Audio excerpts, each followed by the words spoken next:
മാധ്യമങ്ങൾ കേട്ടത്. സത്യത്തിൽ അദ്ദേഹം ഹൃദയങ്ങളിലേക്ക് സ്നേഹപ്പാലം പണിത ഒരു നേതാവായിരുന്നു എന്നുള്ളതാണ്. ഇപ്പോഴും ചിരിക്കുന്ന മുഖമായിട്ടാണ് അദ്ദേഹത്തെ നമുക്ക് കാണാൻ സാധിച്ചിരുന്നത്. രാഷ്ട്രീയ നേതാവ് എന്നതിലേക്കാളുപരി അദ്ദേഹം രാഷ്ട്രീയ നേതാവ്, ഭരണാധികാരി ഒക്കെ ആയിരുന്നു. പക്ഷെ അതിലൊക്കെ ഉപരിയായിട്ട് ഒരു മനുഷ്യസ്നേഹിയായിരുന്നു ഇബ്രാഹിം കുഞ്ഞ് സാഹിബ് എന്നുള്ളതാണ് അദ്ദേഹത്തെക്കുറിച്ച് ഓർക്കുമ്പോൾ നമുക്ക് വിലയിരുത്തുവാൻ സാധിക്കുന്നത്. ഏത് പ്രതിസന്ധി ഘട്ടത്തിലും അതിനെ തരണം ചെയ്യാനുള്ള ഒരു വലിയ ഇച്ഛാശക്തി അദ്ദേഹത്തെ സംബന്ധിച്ചിടത്തോളം ഉണ്ടായിരുന്നു. പിന്നെ അദ്ദേഹം കളമശ്ശേരിയിൽ നിന്നും മട്ടാഞ്ചേരിയിൽ നിന്നും 4 തവണ മത്സരിച്ച് അദ്ദേഹം MLA ആയി. അദ്ദേഹം UDFിലെ ഐക്യജനാധിപത്യത്തിനുള്ള മന്ത്രിയുമായി. പൊതുമരാമത്ത് വകുപ്പ് മന്ത്രി എന്നുള്ള നിലയ്ക്ക് വളരെ കനപ്പെട്ട സേവനങ്ങൾ അദ്ദേഹം നൽകുകയുണ്ടായി. അതെല്ലാവർക്കും ബോധ്യമുള്ള സംഗതിയാണ്. പിന്നെ വ്യവസായ വകുപ്പ് അദ്ദേഹം കൈകാര്യം ചെയ്തിട്ടുണ്ട്, സാമൂഹ്യക്ഷേമ വകുപ്പും കൈകാര്യം ചെയ്തിട്ടുണ്ട്.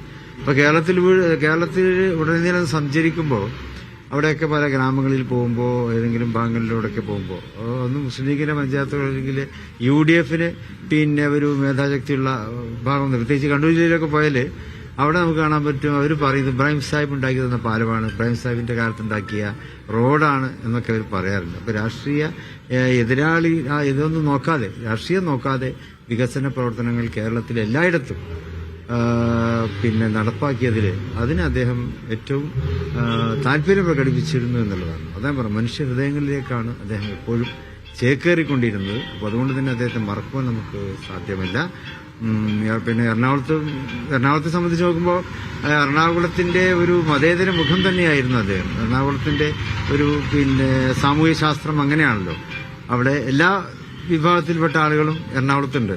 അപ്പോൾ അവരോടെല്ലാം നല്ല ബന്ധം പുലർത്താൻ, മുസ്ലിങ്ങളായിട്ട്, ക്രൈസ്തവ സമൂഹമായിട്ട്, അതുപോലെ തന്നെ മറ്റ് ഹൈന്ദവ ആചാര്യന്മാരുമായിട്ട് അവരോടൊക്കെ തന്നെ നല്ല ബന്ധം പുലർത്താൻ മുസ്ലിം ലീഗിന്റെ തന്നെ അതിലേക്കൊക്കെയുള്ള ഒരു പ്ലാറ്റ്ഫോമായിരുന്നു ഇബ്രാഹിം കുഞ്ഞ് സാഹിബ് എന്നുള്ളത്. മുസ്ലിം ലീഗിന്റെ മതേതരത്വത്തിന്റെ ഒരു പ്ലാറ്റ്ഫോമായിട്ടാണ് അദ്ദേഹം അറിയപ്പെട്ടിരുന്നത്. അപ്പോൾ അതൊക്കെ അദ്ദേഹത്തിന്റെ വിയോഗം അതിലൊക്കെ തന്നെ ഞങ്ങൾക്ക് വലിയ നഷ്ടബോധം ഉണ്ടാക്കുന്നു. എറണാകുളത്തൊക്കെ പോകുമ്പോൾ അദ്ദേഹത്തിന്റെ ആ സ്നേഹമിശ്രണമായ പെരുമാറ്റവും അദ്ദേഹത്തിന്റെ ആ സ്വീകരണവും അതൊന്നും ഇനി ഉണ്ടാവില്ലല്ലോ എന്നുള്ള ഒരു ദുഃഖവും ഞങ്ങളെ സംബന്ധിച്ചിടത്തോളം ഉണ്ട്. ഏതായാലും സർവശക്തന്റെ ആ ഒരു പാപമോക്ഷം അദ്ദേഹത്തിനുണ്ടാകട്ടെ എന്ന് പ്രാർത്ഥിക്കുന്നു. അദ്ദേഹത്തിന് പലപ്പോഴും പറയാറുണ്ട്, എൻ്റെയൊക്കെ ചെറുപ്പത്തിലാണ്, എൻ്റെ ബാപ്പുള്ള കാലത്ത് ബുക്കത്തങ്ങളുള്ള കാലം തൊട്ട് തന്നെ തുടങ്ങിയിട്ടുള്ള ബന്ധമാണ്. ബാപ്പയോട് അന്ന് അദ്ദേഹം ചെറുതായിരിക്കും, എന്നാലും ആ കാലം തൊട്ടാണ് ഉള്ള ബന്ധമാണ്. അദ്ദേഹത്തിന്റെ ജ്യേഷ്ഠൻ അഡീഷണൽ അഡ്വക്കേറ്റ് ജനറലായിരുന്ന പിന്നെ നമ്മുടെ ബീനാൻ സാഹിബ്, അവരൊക്കെ തന്നെ അവരുടെയൊക്കെ ആ ഒരു ബന്ധം അത് പിന്നീടത് തുടർന്നു. സെയ്ദ് മുഹമ്മദ് അലി ശിഹാബ് തങ്ങളുമായിട്ട് വളരെ അടുത്ത ബന്ധമാണ് ഉണ്ടായിരുന്നത്. മുറലി തങ്ങളുമായിട്ട്, ഏതൊരു തങ്ങളുമായിട്ടൊക്കെ അദ്ദേഹത്തിന് ബന്ധമുണ്ടായിരുന്നു. മാത്രമല്ല അദ്ദേഹത്തിന് ഇപ്പോൾ ഞങ്ങളെ അതാത് കാലത്തെ ഞങ്ങൾ മുതിർന്നവരോട് മാത്രമല്ല, വീട്ടിലെ കുട്ടികളുമായിട്ടും അദ്ദേഹത്തിന് നല്ല ബന്ധമുണ്ടായിരുന്നു. അവർക്കൊക്കെ എപ്പോഴും അദ്ദേഹം വരുമ്പോഴൊക്കെ അതിനൊക്കെ എന്തെങ്കിലും കളിപ്പാട്ടങ്ങളും സമ്മാനങ്ങളും മിഠായികളും ഒക്കെ ആയിട്ടായിരിക്കും അദ്ദേഹം വരാറുണ്ട്. അപ്പോൾ അവർക്കൊക്കെ തന്നെ സുപരിചിതനാണ് അദ്ദേഹം. അപ്പോൾ അതുകൊണ്ട് തന്നെ അദ്ദേഹത്തിന്റെ വിയോഗം ഏറ്റവും ഇഷ്ടപ്പെട്ട ഒരു സുഹൃത്തിനെ നഷ്ടപ്പെട്ടത് പോലെ തന്നെ ഇഷ്ടപ്പെട്ട ഒരു കുടുംബാംഗത്തെ നഷ്ടപ്പെട്ടതുപോലെയാണ് ഞങ്ങൾക്കൊക്കെ തോന്നുന്നത്.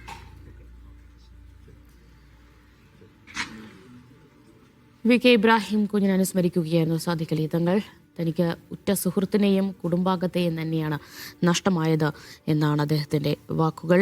ലീഗിന് തന്നെ മതേതര മുഖമായിരുന്നു, തികഞ്ഞൊരു മനുഷ്യ സ്നേഹിയെ കൂടിയാണ് നഷ്ടമാകുന്നത് എന്ന് അനുസ്മരിക്കുകയായിരുന്നു സാദിഖ് അലി തങ്ങൾ. അഹമ്മദ് മുസ്തഫ ചേരുകയാണ്.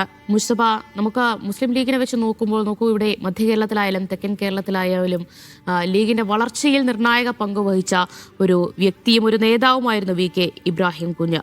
അതുപോലെ തന്നെ ഒരു ലീഗിനെ നോക്കിയാൽ തന്നെ ഒരു മതേതര മുഖം കൂടിയായിരുന്നു. ഇപ്പോൾ സാദിഖ് അലി തങ്ങൾ അദ്ദേഹത്ത് പറയുന്നുണ്ടായിരുന്നു, ഒരു മതേതര മുഖം കൂടിയായിരുന്നു VK ഇബ്രാഹിം കുഞ്ഞിൻ്റേത് എന്നാണ്. ആ നിലയ്ക്കൊക്കെ നോക്കുമ്പോൾ കേരള രാഷ്ട്രീയത്തിൽ എങ്ങനെയൊക്കെയാണ് VK ഇബ്രാഹിം കുഞ്ഞ് എന്ന രാഷ്ട്രീയ പ്രവർത്തകൻ, ജനപ്രതിനിധി എങ്ങനെയൊക്കെയാണ് അടയാളപ്പെടുത്താൻ പോകുന്നത്?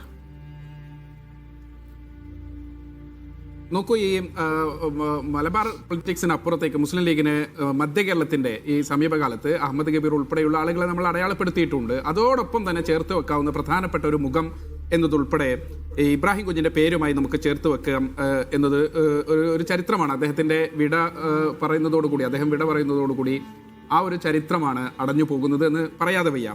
ഏറ്റവും പ്രധാനപ്പെട്ട ഒരു കാര്യം ദിവ്യ നേരത്തെ സൂചിപ്പിച്ച ചില വാക്കുകൾ കൂടിയാണ്. അതായത് മധ്യ കേരളത്തിൽ ഉൾപ്പെടെ മുസ്ലിം ലീഗിന്റെ വളർച്ചയിൽ, പ്രത്യേകിച്ച് മട്ടാഞ്ചേരിയും കളമശ്ശേരിയും ഒക്കെ കൊച്ചിയിലെ പ്രധാനപ്പെട്ട സ്ഥലങ്ങളിൽ ലീഗിന്റെ വളർച്ചയുടെ ഒരു പൊതുമുഖം എന്നുള്ള നിലയ്ക്ക് അദ്ദേഹം തന്റെ വളരെ ചെറുപ്പം മുതലുള്ള ഒരു രാഷ്ട്രീയ കാലം അടയാളപ്പെടുത്തിയാണ് കടന്നു പോകുന്നത്.